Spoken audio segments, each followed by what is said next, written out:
नमस्कार, मैं मधलिका शर्मा एक काउंसलिंग साइकोलॉजिस्ट हूँ और आज हम बात करने जा रहे हैं कन्वर्जन डिसऑर्डर की। जी हाँ, ये एक ऐसा प्रॉब्लम है जिसमें मैं देख रही हूँ कि बहुत सारे लोग बहुत जगह से ट्रीटमेंट कराने के बाद उन्हें समझ में आता है कि वाकई में ये एक साइकोलॉजिकल प्रॉब्लम है और तब तक कई बार लोग बहुत समय और अपना पैसा गंवा चुके होते हैं। आज हम बात करने जा रहे हैं कन्वर्जन डिसऑर्डर की। इसे हम एक तरीके का फंक्शनल न्यूरोलॉजिकल डिसऑर्डर भी कहते हैं।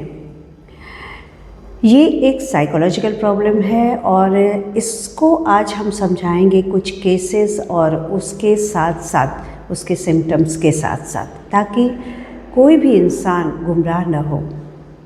सबसे पहले हम एक ऐसे केस की चर्चा करने जा रहे हैं जो कुछ महीनों पहले हमारे पास आया था।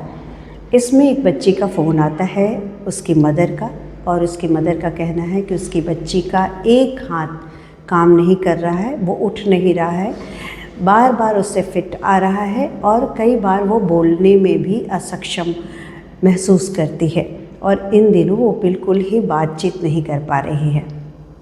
जब हमने उसे अपॉइंटमेंट दिया और जब हमने केस स्टडी की तो पता चला कि ये कन्वर्जन डिसऑर्डर का केस है।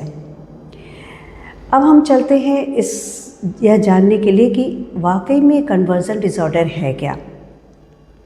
कन्वर्जन डिसऑर्डर, जिसे पहले लोग हिस्टीरिया के नाम से ज़्यादा जानते थे, और ये एक तरीके का साइकोलॉजिकल प्रॉब्लम है। इसके सिम्टम्स जो होते हैं ये 2-3 तरीके के ख़ास करके होते हैं। जैसे सेंसेशन की अगर हम बात करें तो कई बार हाथ पैर में का उठना बंद हो जाता है, बिल्कुल लगता है शून्य, जैसे कि लकवा मार दिया हो।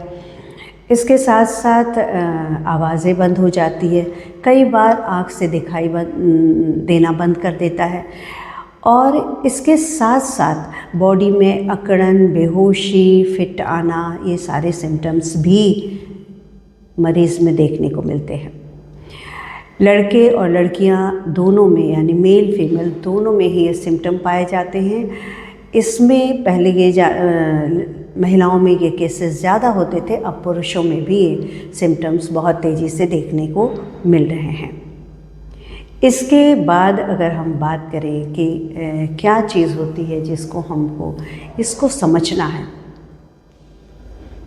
तो एक और केस हम डिस्कस करते हैं। एक और केस आया था, कुछ महीने पहले की ही बात है।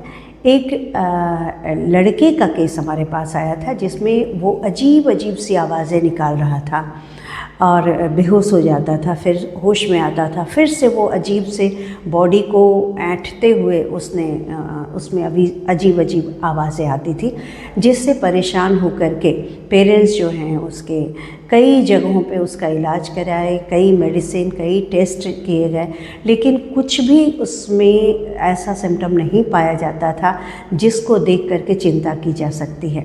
ऐसे में बाद में उन्हें जब पता चला कि उन्हें किसी साइकोलॉजिस्ट को दिखाना चाहिए, तब वो हमारे पास आए। जब मैंने उसका रिपोर्ट देखा तो देखा कि बहुत सारे टेस्ट उसके हुए हैं और बहुत पैसा उसमें उनका खर्च हुआ है, लेकिन फिर भी उसमें कोई भी ऐसा कुछ भी ऐसी प्रॉब्लम नहीं दिखाई दी जिसका कि एक मेडिकल डॉक्टर ट्रीटमेंट कर सकता था। नतीजा ये हुआ कि तरह तरह की दवाइयाँ खाने के बाद भी उसमें कोई भी सुधार नहीं आया था। इसके बाद जब वो हमारे पास आया तो हमने उसकी साइकोएनालिसिस की, और साइकोएनालिसिस के बाद पता चला कि उसमें एक तरीके का फंक्शनल न्यूरोलॉजिकल डिसऑर्डर है, जिसको कि हम हिस्टीरिया या कन्वर्जन डिसऑर्डर के नाम से जानते हैं। इसके बाद जब उसके ट्रीटमेंट शुरू हुआ तो कुछ ही सेशन के बाद उसमें बहुत ही पॉजिटिव चेंज आया, काफ़ी चीज़ें उसकी बदल हो गई और अब उसमें किसी भी तरीके की बीमारी नाम की कोई चीज़ नहीं थी। तो ये होता है कन्वर्जन डिसऑर्डर, जिसकी चर्चा करनी आज बहुत ज़रूरी थी। और आशा है कि आप इस चीज़ को समझेंगे और किसी भी चीज़ को समझने के पहले इस चीज़ को ध्यान में रखेंगे कि ये एक चूँकि साइकोलॉजिकल डिज़ॉर्डर है, इसलिए किसी साइकोलॉजिस्ट से ही इसे कंसर्न करें या बहुत किसी साइकियाट्रिक ट्रीटमेंट को ले। वहाँ पे भी CBT यानी काउंसलिंग होनी बहुत ज़रूरी होती है।